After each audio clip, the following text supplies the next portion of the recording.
This week, President Jair Bolsonaro was in Rome for the G20 meeting, but he wasn't very popular among the leaders of the most powerful countries in the world. In fact, he was shunned by Biden, Merkel, Macron, and other important leaders. In one reception, he desperately sought out someone to talk to and ended up only finding President Erdogan of Turkey to listen to him banter about how popular he was and how great the Brazilian economy is going. Both untruths, to say the least. He never even bothered to ask the president of Turkey about his own country. He also snuck out of the reception organized by Prince Charles of Great Britain and had to leave through the back door of the embassy to escape protesters. Just as when he went to New York to speak at the United Nations in September, he was isolated. Quite frankly, he embarrassed Brazil on the world stage. However, Bolsonaro did get one endorsement this week from a former world misleader. Just hours before the Brazilian Senate COVID-19 investigation committee issued its report condemning Bolsonaro for 9 different crimes, former President Trump announced his endorsement of Bolsonaro. Quote, President Jair Bolsonaro and I have become great friends over the past few years. He fights hard for and loves the people of Brazil, just like I do the people of the United States, wrote Trump in a statement. He went on to say, Brazil is lucky to have a man such as Jair Bolsonaro working for them. He is a great president, and he will never let the people of his great country down. Now, that kind of backing coming from Trump, who himself is an international pariah, doesn't bode well for Bolsonaro as he travels to the 2021 United Nations Climate Change Conference in Glasgow. Brazilian environmentalists, Black and indigenous rights groups will be present in Glasgow, unmasking the environmental policies of the Bolsonaro government. And this last week, the group known as the Smoke Signal issued a report entitled 30 Years and 3 Backwards with Bolsonaro. Now, the title of the report is a play on the campaign slogan of Juscelino Kubitschek, president of Brazil from 1955 to 1960, who pushed for the building of the new modernist capital of Brasilia. During the 1955 election campaign, Kubitschek promised 50 years of Brazilian development in 5. Brazilian activists are now arguing that Bolsonaro has taken the country 30 years backwards in his 3 years in office. Here are some of the negative impacts on the environment and on the people living in the Amazon and other environmentally vulnerable regions of the country. In 2019, Bolsonaro issued Executive Order 870, which began to dismantle and paralyze the demarcation of indigenous lands. His appointed environmental minister, Ricardo Salles, then began to carry out policies to open up the Amazon to mining companies, land grabbers, and agro-livestock business. When the Brazilian National Institute for Space Research used satellite photographs to document an increase in deforestation, the agency came under attack for revealing the truth. The European Amazon Fund suspended billions in grants to Brazil due to Bolsonaro's anti-environmental policies. And then when fires broke out in the Amazon and other regions, Bolsonaro lied about the deforestation and attacks on indigenous people at the United Nations. Activists were arrested and accused of starting forest fires in Pará, in the Amazon state of Pará. And while deforestation and fires broke in historic records, Bolsonaro signed executive orders that legalized land theft. In 2020, Bolsonaro, gold digging, and COVID-19 became the triple threats to indigenous people.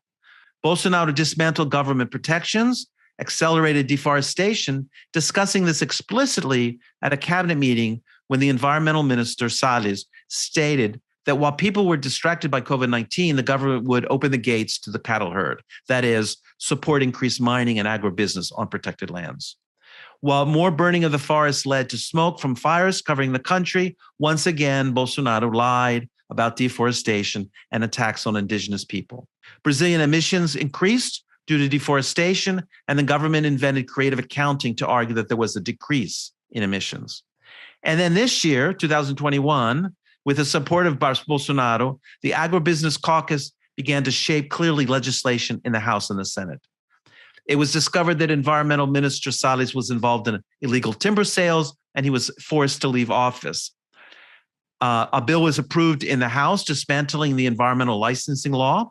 Violence related to illegal mining escalated, and Bill 490 authorized the invasion of indigenous people's lands. 2 other bills, 510 and 2633, known as the land-grabbing bills, also advanced in Congress.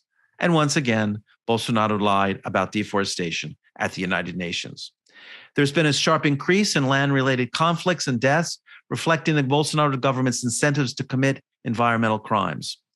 Deforestation proceed according to plan, and combined with historic droughts and sandstorms, has seen the Brazilian climate crisis full-blown.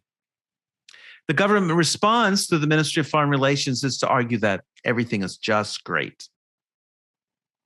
So on the electoral front, although Bolsonaro's popularity in the polls remains low, he did achieve one small victory this past week. The Federal Election Court unanimously voted to shelve a case against the electoral campaign of Jair Bolsonaro in 2018 for allegedly using mass messaging services targeting specific voter groups in order to smear rivals.